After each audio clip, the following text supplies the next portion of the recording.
everybody, here we are. Hi! Here we are today making mini paper lanterns. I think I mentioned to some people that I was going to put a tutorial on how to do this. It's, again, a very simple craft that doesn't take too much time.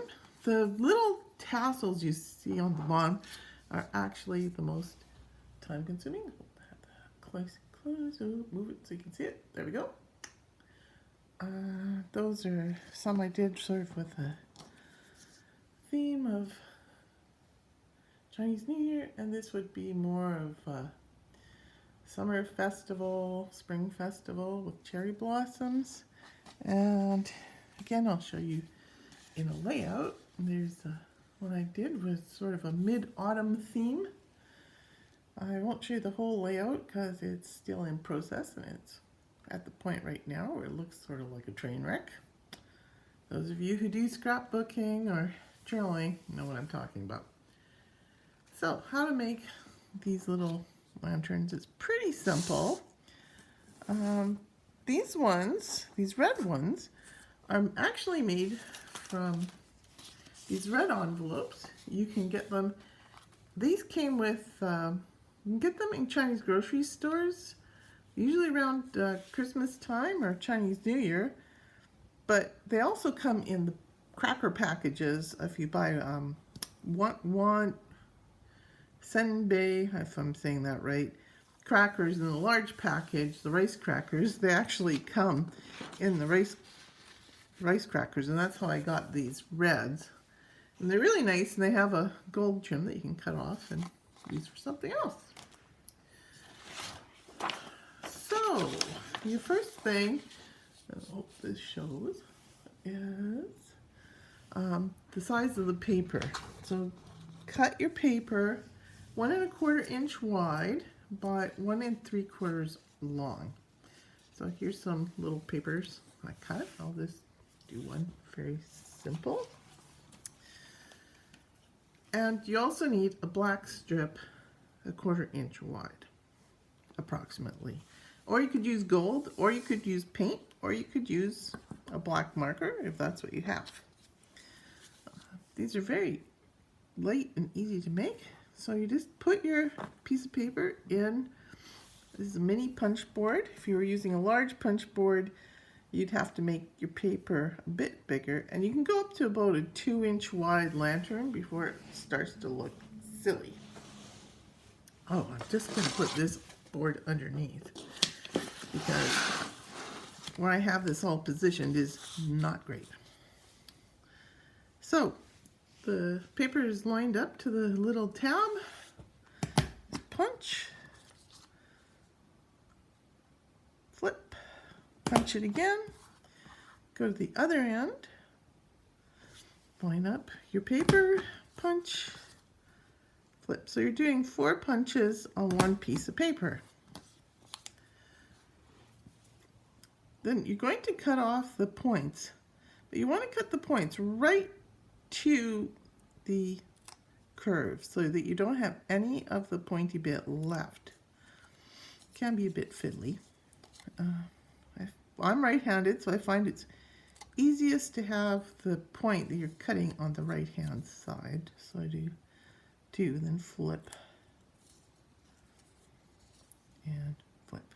Oh, and I forgot to bring the glue over. Wasn't that brilliant? Oh well. There we go. So you've got your little lantern shape. Oh, there it is. And then you're going to attach your black strip. So very simple. Again, just put a tiny bit of glue,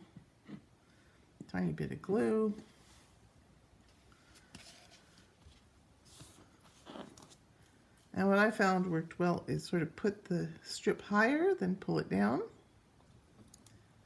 And you can cut it off. I should mention with the black strip, you don't have to use cardstock. You could use a black magazine page.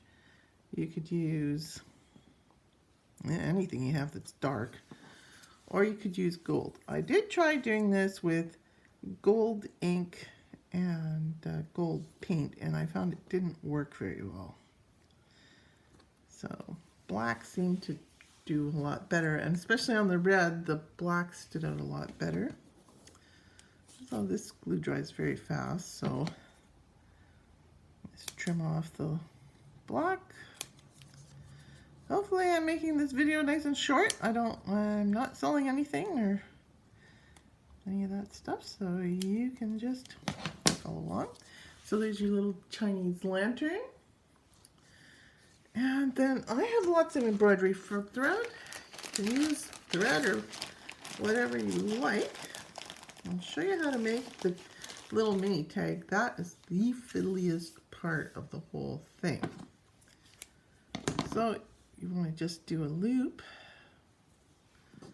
Oh no, this glue is kind of notoriously hard to get out of the bottle. So hopefully it's coming out.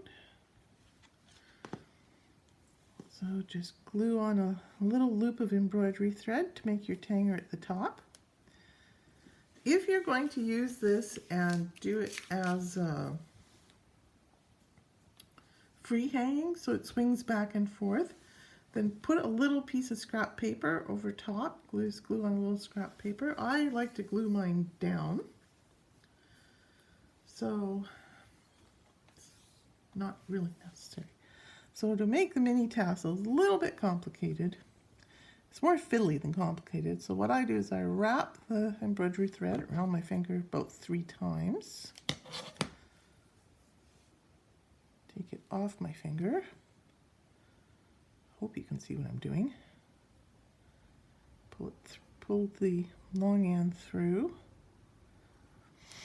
Tie it. And then tie it again. I'm trying to keep this in the frame. My setup at home isn't very good for filming, so I'm sitting on the carpet doing this with the iPad propped on the table, so it's not great. Okay, then to make the tassel, I use is just a piece of sewing thread.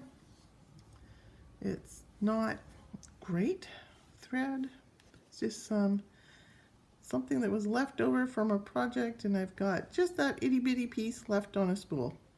I did try doing this with embroidery thread, and I don't recommend that because then you wind up with a big lump when you tie the knot.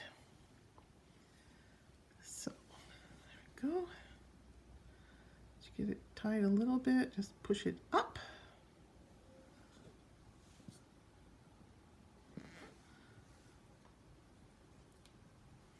Just put in a square knot or an overhand knot, whatever. It's not like it's going to be blowing around out in the wind.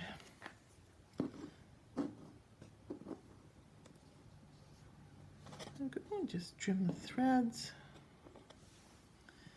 and then trim off. What I do is I just pinch my embroidery thread, pull the knot up, pinch the embroidery thread, cut it off, and there you have a little mini tassel. Junk out of the way.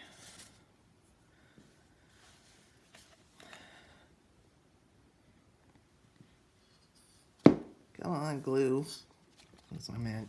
Not the best glue in the world. I'm at the end of the bottle and it doesn't want to come out. Let's do some with my finger. There we go.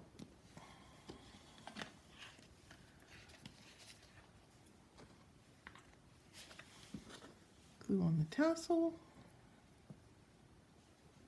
And then just trim the threads.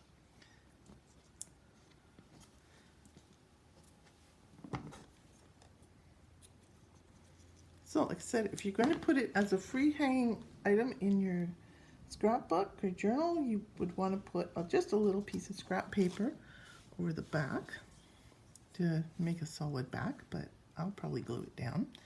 And there you go. One little mini lantern. Super cute, super easy, not hard to do. Trim off that thread. So have a great day. Catch you guys all later. Bye.